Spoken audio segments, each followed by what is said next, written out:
सपनों की दुनिया में अब एक नई चमक लाएं। अपने घर की रौनक में चार चांद लगाएं। थकी हुई दीवारों में नया जोश ले आएं। इंटेलेक्स पेंट्स के संग जिंदगी में कुछ अच्छी यादों को बनाएं। पेश है इंटेलेक्स के डिफरेंट वैरायटीज में उपलब्ध शानदार और बेहतरीन पेंट्स, जिसमें शामिल है एंटी क्रैक टेक्नोलॉजी से बना signature interior and exterior luxury immersion paint, जो आपके घर को दे एक नया लुक। संपर्क करें 1800-2123-494 पर।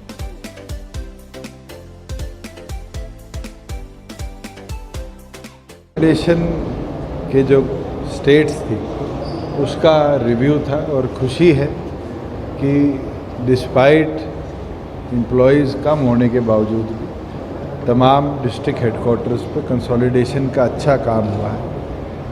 दशकों से पेंडिंग कार्य को हमारे ऑफिसर्स ने टाइम बाउंड टेकअप किया है।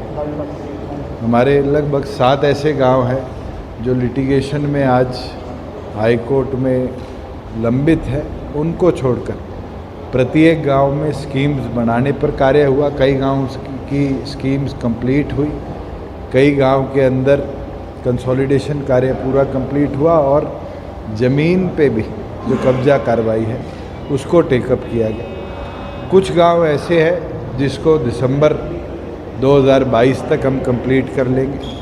कुछ गांव की स्कीम्स जिनकी अभी नोटिफाई हुई है इनको 6 महीने का समय है और अप्रैल 2023 तक हम टेकअप करेंगे। सिर्फ 6 ऐसे गांव हैं 3 जिलों के जिनको दिसंबर 2023 और मार्च 2024 तक हम टेकअप करेंगे। 11 जिलों के अंदर कंसोलिडेशन का कार्य चल रहा था। एक नई अपडेट जो आई थी वो है नारनौल शहर की कंसोलिडेशन का।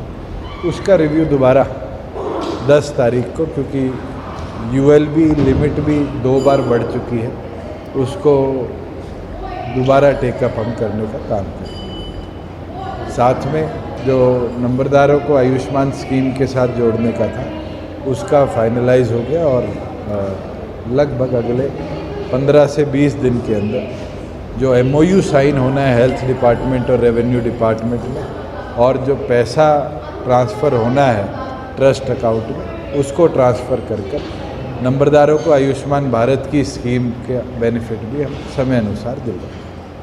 तो सर, आज से खरीफ फसलों की खरीद हो रही है, इसकी तैयारियां कैसी हैं?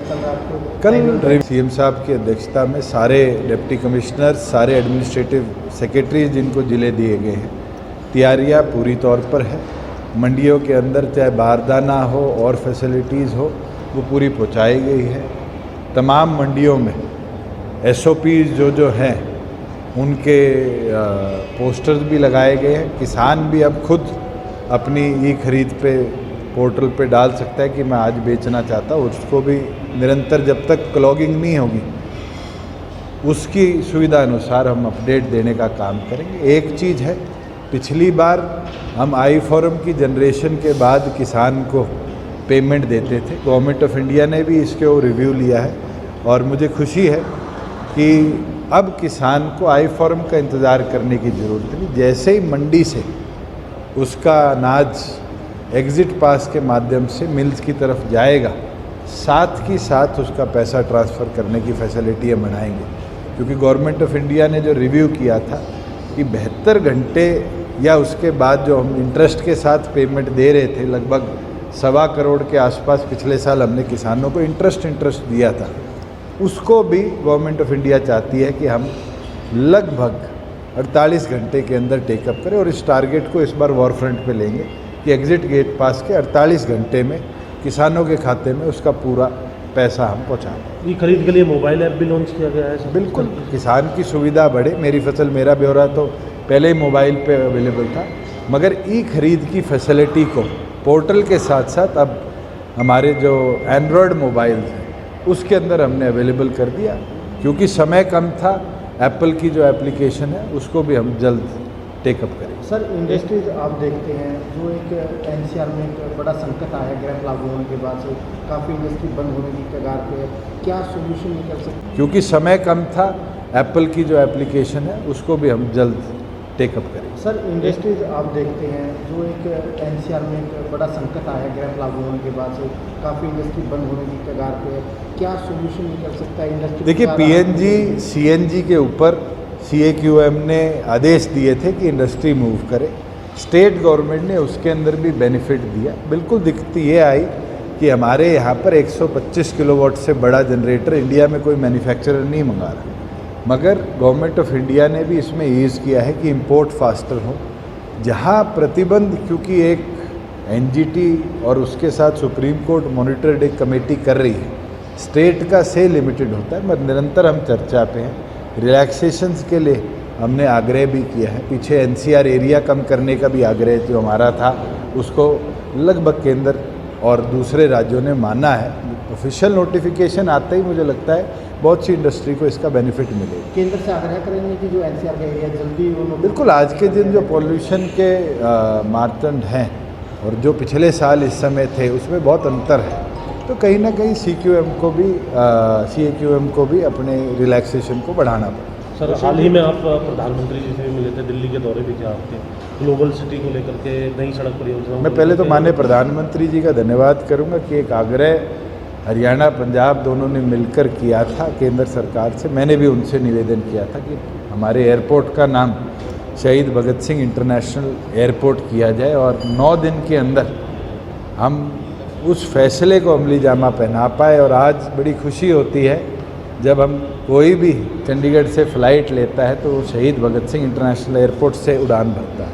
और उस वीर योद्धा का, उस स्वतंत्रता सेनानी का, मुझे लगता है ये इससे बड़ा सम्मान हम तो किसी प्रकार से भी नहीं दे सकते। तो उनने जो कुर्बानी दी देश की आज़ादी के लिए, उसको कोई भूल नहीं सकता। जो ग्लोबल सिटी की बात है, पीछे भी हमने 3 दौर की बैठक, 2 गुड़गांव में और 1 मुंबई में करी थी। अब क्योंकि इंटरनेशनली भी इन्वेस्टर इंडिया की ओर देखते हैं, तो हम एक इन्वेस्टर मीट 2 दिन का कार्यक्रम UAE के अंदर करेंगे, जिसमें CM साहब की अध्यक्षता में टीम जाएगी। और देखते हैं कि जो हमारा टारगेट है दिवाली के बाद ग्लोबल सिटी लॉन्च करने का, उसके अंदर हम कितने इन्वेस्टर्स को किस मोबिलाइजेशन के लिए ला पाए, कितना इन्वेस्टर। क्योंकि मेरा जो अनुमान है कि 1008 एकड़ ज़मीन हमारी है, और आज के दिन हम अगर प्लान तरीके से निवेश की बात करेंगे तो कहीं ना कहीं 1008 एकड़ के अंदर हमारे यहाँ पर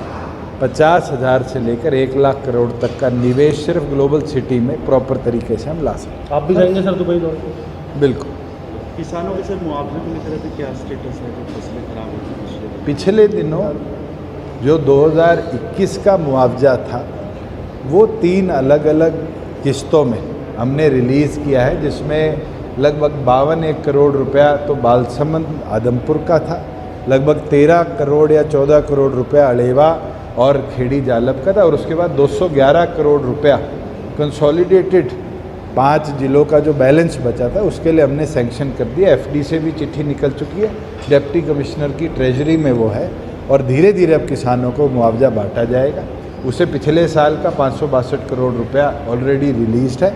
इस साल जो खराबा हुआ है, क्योंकि क्षतिपूर्ति पोर्टल पे अब हज़ारों किसानों ने अपलोड किया है, प्लस पटवारियों की स्पेशल गिरदावरी की रिपोर्ट हम आगे बनाने को भेजे, उसमें क्रॉप्स में कम समय, तो डायरेक्टली डिप्टी कमिश्नर्स को कल आदेश दे दिए गए हैं कि वो 7 दिन के अंदर अंदर अपनी वेरिफिकेशन क्रॉप लॉस की और क्षतिपूर्ति के साथ टैली कर भिजवाएं।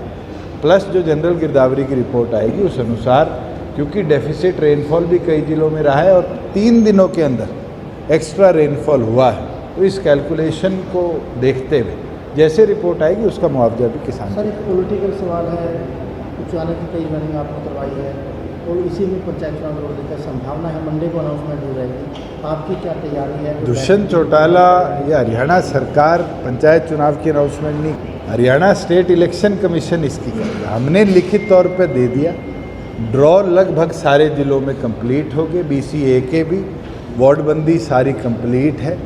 अगर इलेक्शन कमीशन चाहेगा मंडे को कराना, हमारी सरकार की स्टेट मशीनरी तैयार है, उनको हर सहयोग। और JJP की क्या तैयारी है? अकेले पूरी तैयारी है। गठबंधन में लड़ेंगे? अभी तो लड़ना सिंबल पे है, नहीं है, ये पार्टी संगठन का निर्णय है। PAC ने भी ये फैसला डॉक्टर अजय सिंह चौटाला जी पे छोड़ दिया, उनका जो आदेश होगा पार्टी उस पर काम करेगी। सर एक विषय और है कि अब पिछले कुछ दिनों में देखने के लिए मिला है, जजपा के जो कार्यकर्ता है वो छोड़ करके भाजपा में ज्वाइन कर रहे हैं, भाजपा के जजपा में कुछ कार्यकर्ता। चलिए, पार्टी संगठन का विस्तार चलता रहता है, कोई इधर जाता है कोई उधर जाता है। जो राजनीतिक सूझबूझ के लोग हैं वो तो स्तंभ की तरह एक जगह खड़े रहते हैं, और जो दाएं बाएं जाता है उसके ऊपर मुझे नहीं लगता कि आज कोई एक प्लेटफॉर्म है कि हम उस पर टिप्पणी करें।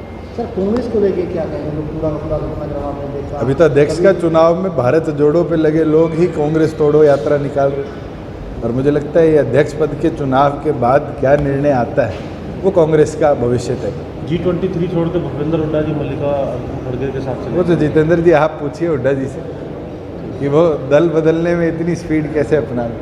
ठीक।